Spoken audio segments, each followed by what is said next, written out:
Welcome to this system IAS. हम लोग 71 BPSC का प्रिपरेशन कर रहे हैं माइंड मैप के थ्रू, जिसमें हम लोगों ने स्टार्ट किया है पॉलिटी से। ठीक है, पॉलिटी कंप्लीट हो चुकी है। उसके बाद एंसेंट इंडिया वो भी कंप्लीट हो चुकी है। उसके बाद मेडिवल इंडिया भी आज ये लास्ट लेक्चर है, कंप्लीट हो जाएगी। उसके बाद ये तीनों का जो लेक्चर है वो कहाँ मिलेगा आपको, प्लेलिस्ट सबका ठीक है अलग अलग क्रिएट किया हुआ है, वहाँ जाइए आप सारी वीडियोस को देख सकते हैं। अगर आपको पीडीएफ चाहिए तो पीडीएफ आपको मिलेगा टेलीग्राम चैनल पे, और टेलीग्राम चैनल का लिंक जो है चैनल के डिस्क्रिप्शन बॉक्स में मिलेगा। ठीक है, देखते हैं आज हम लोग लेक्चर नंबर 9 में क्या कंप्लीट करेंगे। मुगल एम्पायर को कंप्लीट करेंगे, मेडिवल इंडिया ख़त्म करते हैं। ठीक है, अकबर तक हम लोगों ने देख लिया था, आगे देखते हैं क्या कहानी है। अकबर के बारे में और भी कुछ इंपॉर्टेंट पॉइंट है जिसको देख लेते हैं। Jain scholar who was respected by Akbar, Hari Vijay Suri. तो हरि विजय सूरी से सवाल आया हुआ कि भैया हरि विजय सूरी किन के कोर्ट में आए थे। तो पहली बात, अकबर के कोर्ट में बहुत ही रिस्पेक्ट दिया गया था इनको। जैन स्कॉलर थे ये, जैन स्कॉलर थे। कौन से स्कॉलर? जैन स्कॉलर। तो जैन स्कॉलर से भी सवाल आता है कि जैन स्कॉलर भैया कौन, क्या नाम था उनका जो अकबर के कोर्ट में गए थे? भैया हरि विजय सूरी, याद रखना नाम, ये हरि विजय सूरी इंपॉर्टेंट है। He was contemporary of queen Elizabeth first of England and EIC was founded during his rain. तो भैया इन्हीं के रेन में जो है वो बनाया गया था क्या, ईस्ट इंडिया कंपनी को 1600 में। कंटेम्प्रेरी किन के थे? Queen Elizabeth first. ठीक है, Ralph Fitch first English visited during Akbar. Akbar के टाइम में पहली बार इंग्लिशमैन आया था। ठीक है, ही मर्ज्ड बिहार प्लस बंगाल इन 1576 AD। 1576 AD में ठीक है बिहार प्लस बंगाल को मर्ज कर देते हैं। कौन? अकबर। तो क्या क्या इंपॉर्टेंट बात हो गया जो आपको याद रखना है? पहली बात तो ये नाम याद रखना, हरि विजय सूरी जैन स्कॉलर थे अकबर के कोर्ट में। ठीक है, बहुत इनको रिस्पेक्ट मिलता है। He was contemporary of queen Elizabeth first of England and EIC was founded during his rain. तो कंटेम्प्रोरी वाला सवाल आता ही है कि भाई देखो, एक तो अकबर ये खुद ही ग्रेट है, उसके बाद उधर एलिजाबेथ फर्स्ट वो खुद में एक ग्रेट मामला है, तो एक इधर ग्रेट एक इधर ग्रेट, दोनों आपस में कंटेम्प्रोरी।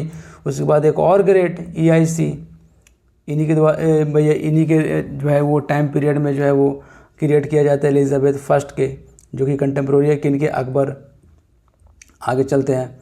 उसके बाद जहांगीर के बारे में देखते हैं क्या कहानी है। Prince Jahangir, Prince Salim introduced 2 अस्पा सी असबाब। देखो, 2 से तो आपको समझ में आ जाता है कि 2 मतलब 2 हो रहा मामला, यानी कि हर एक मनसबदार को 2 हॉर्सेस को जो है वो मेंटेन करके रखना है। ठीक है, डबल हॉर्सेस को मेंटेन, डबल हॉर्सेस, और सी का मतलब होता है 3, यानी कि 3 हॉर्सेस को मेंटेन करके रखना हो। ठीक है, या 2 या 3। ठीक है, आगे चलते हैं। पितृदूरा से सवाल आता है कि भैया पितृदूरा क्या होता है? अब देखो, अगर आप ताजमहल गए होगे तो वहाँ देखोगे आप कि मार्बल में निकासी किया हुआ है। ठीक है, अब ये छोटा सा एक होल बनाया जाता है। देखो, ये हो गया एक फ्लावर का एक डिज़ाइन बना दिया गया। ठीक है, अभी जो होल छोटा क्रिएट किया गया, इस पे जो है वो प्रीसियस स्टोन को लाकर इसी के साइज में फिट कर दिया जाता है। अब वो वहाँ पे परमानेंट हो गया। ठीक है, इसी को जो है अंग्रेज इसी प्रीसियस स्टोन को खुरद के निकाल कर लेकर गया था इंग्लैंड। ठीक है, खुरच के निकाल लिया था सब। यही पितृदूरा का कहानी है कि भैया पितृदूरा का मतलब ये हो गया कि भैया एक स्टोन में जो है छोटा होल कर दिया जाता है और उसमें फिट कर दिया जाता है उसी के साइज का प्रीसियस स्टोन को। ठीक है, एक बेहतरीन निकासी के साथ। आगे चलते हैं। ही बीहेड किनको? भैया सर कलम कर देते हैं 5th सिख गुरु अर्जुन देव को। आता है सवाल कि भैया अर्जुन देव को किसने बीहेड किया था? तो प्रिंस जहांगीर ने किया था। कौन से गुरु थे ये भैया? 5th सिख गुरु थे। सीधा एग्ज़ाम पॉइंट ऑफ व्यू से रिलेवेंट बात कर रहे हैं हम लोग। 1608 में जो है कैप्टन हॉकिंस आते हैं। कैप्टन हॉकिंस को जहांगीर ने कहा भैया ये तो इंग्लिश खान है। तो इंग्लिश खान जो है वो इनको कहा गया कैप्टन हॉकिंस को। किनके कोर्ट में आए थे? जहांगीर के कोर्ट में। ठीक है 1608 में। 1615 में आते हैं थॉमस रॉय, ठीक है। उसके बाद बिल्ट इनके द्वारा किया जाता है भैया मोती मस्जिद जो कि लाहौर में है। पेंटर, बहुत ही फेमस पेंटर थे इनके कोर्ट में उस्ताद मंसूर, बर्ड वगैरह का जो है पिक्चर बनाया करते थे। अब्दुल हसन, टाइटल इनको दिया गया था क्या, नादिर उल ज़मन, इसलिए क्योंकि इससे सवाल पूछा जाता है कि नादिर उल ज़मन किनको टाइटल दिया गया था, तो अब्दुल हसन को, ठीक है। उस्ताद मंसूर, ठीक है, बहुत ही फेमस पेंटर थे ये। मोती मस्जिद इनके द्वारा बनाया जाता है जो कि लाहौर में है, ठीक है। कैप्टन हॉकिंस, इंग्लिश खान इनको कहा गया, जो किनके कोर्ट में आए थे भैया, जहांगीर के कोर्ट में। और थॉमस रॉय तो किनके कोर्ट में, जहांगीर के कोर्ट में। पहले कौन, कैप्टन हॉकिंस, उसके बाद थॉमस रॉय, ये भी याद रखना आपको। आगे चलते हैं, उसके बाद देखते हैं शाहजहाँ के बारे में पढ़ते हैं। His reign was known for golden age of Mughal empire. Mughal empire का गोल्डन एज कहा जाता है किनके पीरियड को भैया, शाहजहाँ को। शाहजहाँ के पीरियड को golden age of Mughal empire कहा जाता है, ठीक है।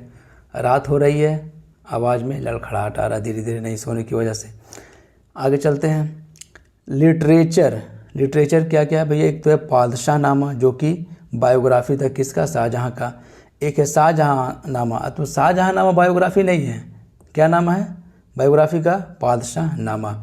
तो रिटन बाई अब्दुल हमीद लाहौरी, पहली बात तो ये एक सवाल बनेगा कि अब्दुल हमीद लाहौरी के द्वारा लिखा गया था पादशाह नामा, ठीक है। और बायोग्राफी है शाहजहाँ का। और शाहजहाँ नामा किन के द्वारा लिखा गया था, इनायत खान के द्वारा, ये भी सवाल आता है। यहाँ से दो सवाल बनेगा, एक तो भैया किसने लिखा था, अब्दुल हमीद लाहौरी ने लिखा था पादशाह नामा। एक ये सवाल आएगा कि भैया शाहजहाँ के बायोग्राफी किसने लिखा था, तो अब्दुल हमीद लाहौरी ने लिखा था, ठीक है।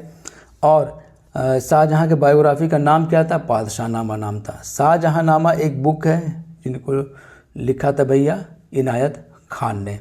आगे चलते हैं, कंस्ट्रक्शन के बारे में देखते हैं, क्या क्या कंस्ट्रक्ट करवाए थे भैया शाहजहाँ जी ने। तो भैया मोती मस्जिद दिल्ली का, तो मोती मस्जिद दिल्ली का, रेड फोर्ट दिल्ली में, ताजमहल आगरा में, ठीक है। पीटर मुंडी इनके कोर्ट में विजिट करते हैं, सिंपल सी बात है, सबको ये बात पता होता है कि पीटर मुंडी जो है शाहजहाँ के कोर्ट में आते हैं, ठीक है। शिफ्टेड कैपिटल फ्रॉम आगरा से दिल्ली, तो आगरा पहले कैपिटल हुआ करता था जो शिफ्ट कर दिए कहाँ भैया, दिल्ली। सिजदा एंड पैबोस वाली कहानी जो थी, सिजदा एंड पैबोस वाली कहानी, उनको जो है एबोलिश कर दिया जाता है, जो कि बलबन के द्वारा इंट्रोड्यूस किया गया था दिल्ली सल्तनत में। याद है आपको कि सजदा एंड पैबोस जो है वो इंट्रोड्यूस किया जाता है, ठीक है, दिल्ली सल्तनत में बलबन के द्वारा, जो कि अब एबोलिस्ट कौन कर रहा है, शाहजहाँ। और जो नवरोज़ फेस्टिवल था इसको भी शाहजहाँ ने ही एबोलिस्ट किया था, ठीक है, याद रखना। मीर जुमला, इंपॉर्टेंट बात है कि मीर जुमला ने presented famous Kohinoor diamond to Shahjahan. Shahjahan का जो डायमंड था कोहिनूर डायमंड, किनके द्वारा दिया गया था, मीर जुमला के द्वारा दिया गया था। इसका बेटा का नाम था भैया दारा सिको, बहुत ही फेमस है इसका बेटा, किसके रिगार्डिंग, तो ये सरे अकबर के नाम से जो है उपनिषद को ट्रांसलेट करता है पर्शियन में, याद रखना। बेटा है इसका दारा सिको, तो दारा सिको जो इसका बेटा जो है शाहजहाँ का, वो ट्रांसलेट करता उपनिषद को किसमें, पर्शियन में, बाय द नेम ऑफ सरे अकबर। तो सरे अकबर नाम था किसका भैया, उपनिषद का, जो कि ट्रांसलेट किया गया था पर्शियन में। दोनों तरह से सवाल आता, कौन किया था, तो दारा सिको किया था, ठीक है। किस लैंग्वेज में किया था, तो पर्शियन में किया था। क्या टाइटल से किया था, तो वह सरे अकबर के टाइटल से किया था। ये था कहानी। आगे चलते हैं, उसके बाद हम लोग देखते हैं औरंगज़ेब के बारे में, उसके बाद लेटर मुगल देख लेंगे, कहानी खत्म हो जाएगा। औरंगज़ेब की क्या कहानी है भैया, नोन एज जिंदा पीर और शाही दरवेश इनको कहा जाता था। तो दोनों से सवाल बनता है कि शाही दरवेश किनको कहा जाता था और जिंदा पीर किनको कहा जाता था भैया, औरंगज़ेब को कहा जाता था। इंट्रोड्यूस दारुल हर्ब टू दारुल इस्लाम, देखो भैया दारुल हर्ब से दारुल इस्लाम, यानी कि लैंड ऑफ काफिर से लैंड ऑफ इस्लाम को कन्वर्ट करना, ये लाया था कहानी है Aurangzeb. Discontinue the practice of sati, ये कुछ अच्छा काम किया कि भैया सती को आप ख़त्म करो। Stop the celebration of Muharram, Muharram को सेलिब्रेशन को भी ख़त्म कर दिया गया, ठीक है। और उसके बाद सती को भी जो है वो डिसकंटिन्यू कर दिया गया। आलमगीर नामा कौन लिखा भैया? मोहम्मद काजिम ने लिखा। कंस्ट्रक्ट क्या क्या करवाए भैया? ये बीबी का मकबरा, बहुत फेमस है ये बीबी का मकबरा है, ठीक है। 2-3 सवाल इससे बन जाता है। बीबी का मकबरा किसने बनवाया था? औरंगज़ेब ने बनवाया था। इनका दूसरा नाम क्या है? ये भी सवाल बनता है कि भैया बीबी का मकबरा को और क्या कहा जाता है भैया? टॉम्ब ऑफ रबिया उद दुरानी, ठीक है, टॉम्ब ऑफ रबिया उद दुरानी, ठीक है। इसको सेकंड ताजमहल भी कहा जाता है। तो अलग अलग नाम से 3 बार सवाल आया हुआ है, ठीक है, तीनों के नाम से अलग अलग सवाल आया हुआ है, ठीक है। बीबी का मकबरा किसने बनवाया था? औरंगज़ेब ने बनवाया था। इनका दूसरा नाम क्या है भैया? टॉम्ब ऑफ रबिया उद दुरानी, और इनको सेकंड ताजमहल भी कहा जाता है। 2-3 बार तो किसी बहुत सारा पीसीएस में जो है ये इनकाउंटर हो गया है सवाल। आगे चलते हैं, लेटर मुगल के बारे में देखते हैं और कहानी को ख़त्म करते हैं, ठीक है। जो भी मेन रूलर था भैया औरंगज़ेब तक ही था। उसके बाद औरंगज़ेब की मृत्यु के बाद जो है कहानी शुरू होती है लेटर मुगल की, जिनके जो है पहले औरंगज़ेब के बाद जो बनते भैया बहादुर शाह फर्स्ट।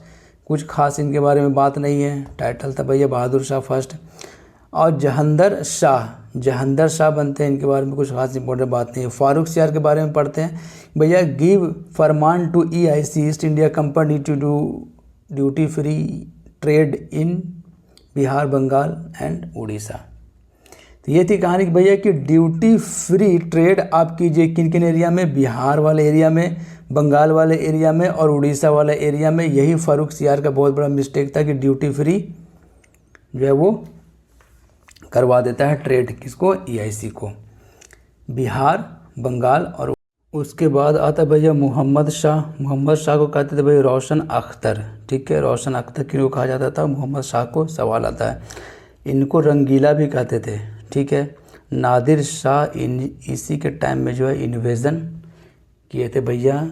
किन के टाइम में? मोहम्मद शाह के टाइम में नादिर शाह का इन्वेजन होता है, जिनको रोशन अख्तर भी कहते हैं, मोहम्मद शाह को, और रंगीला भी कहते हैं। उसके बाद आता है मोहम्मद शाह, ठीक है। क्रोनोलॉजी आप ध्यान में रखो, ज़्यादा कुछ नहीं है, जो मेन रूलर है उसका कुछ पॉइंट है वो याद रखना है।